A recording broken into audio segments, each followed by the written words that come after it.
धनु राशि वाले बंधुओं, आप सभी का स्वागत है, अभिनंदन है धनु राशि भिंड यूट्यूब चैनल में।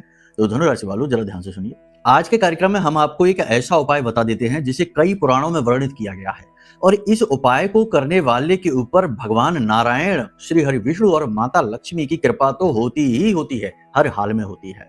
क्या है ये उपाय, ध्यान से सुनिए। हालांकि हर व्यक्ति इस उपाय को कर नहीं पाएगा, क्योंकि ये उपाय थोड़ा सा अलग है, विचित्र है। परिस्थितियां बनेंगी तो ही इस उपाय को आप कर पाएंगे, या कह सकते हैं कि भगवान चाहेंगे तभी आप इस उपाय को कर पाएंगे, वरना चाहकर भी नहीं कर सकते। तो क्या है ये उपाय, ध्यान से सुनिए। तुलसी मैया तो सबके घरों में होती है, हर हिंदू के घर में तुलसी तो है ही। तो यदि आपके घर में तुलसी मैया है, तो तुलसी का पौधा जब सूखता है, सूख भी जाता है, क्योंकि निगेटिविटी जब भी आपके घर में आएगी पहले तुलसी का पौधा सूखेगा।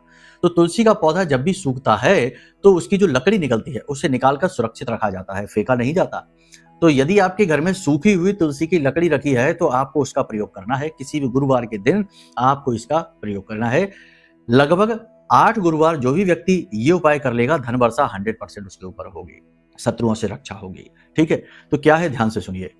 तुलसी मैया की लकड़ियां जो है ना, उन्हें जलाकर आपको मीठी खीर बनानी है। इसी के साथ साथ कुछ तुलसी मैया की लकड़ियां लेनी है और उसके ऊपर आपको कलावा लपेटना है और गाय के घी में डुबा कर रख देना है। इसी के साथ साथ कुछ तुलसी मैया की लकड़ी लेकर आपको पत्थर पर घिसना है, थोड़ा सा चंदन मिलाना है, थोड़ा सा इत्र मिलाना है, थोड़ा सा गुलाब जल मिलाना है, और ये चंदन बनेगा, ये हरि चंदन कहा जाएगा। अब ये हरि चंदन बन गया, प्रसाद बन गया, हरि प्रसाद कहते हैं इसको। जो तुलसी की जड़ से बनता है, यानी तुलसी की लकड़ी से जो बनता है, उसी को हरि प्रसाद कहते हैं। तो वही हरि प्रसाद बन गया, और इसके बाद आपने जो दीपक जलाया वह हरि दीपक हो गया। अब आपने क्या करना है कि अपने कंठ पर, यानी यहाँ गले पर आप ये हरि चंदन लगाइए गुरुवार के दिन।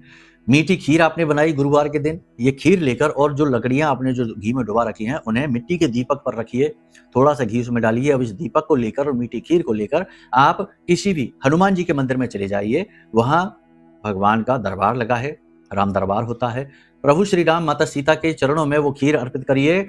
मंदिर के दरवाजे पर, यानी बाहर की ओर दरवाजे पर बाईं ओर मिट्टी का दीपक रखिए, उसके ऊपर ये आप जो है ना लकड़ी है कलावा वाली, घी वाली, इन्हें जलाइए, प्रज्वलित करिए, और वहीं पर बैठकर ओम नमो भगवते वासुदेवाय इस मंत्र का 10 से 15 मिनट उच्चारण करिए, पूरे भाव के साथ, आंखें बंद करके। मोबाइल वगैरह स्विच ऑफ रखना, ठीक है। इस प्रकार से आप इस उपाय को 8 गुरुवार करके बताइए, फिर बताइए कि तकलीफें दूर हो रही है कि नहीं। पहले ही गुरुवार से ये उपाय काम करना शुरू कर देगा और आपकी लौ भक्तिमय हो जाएगी, वो अलग। ठीक है, करके बताइए, फिर बताइए कैसे प्रमाण मिले आपको। जय माई की।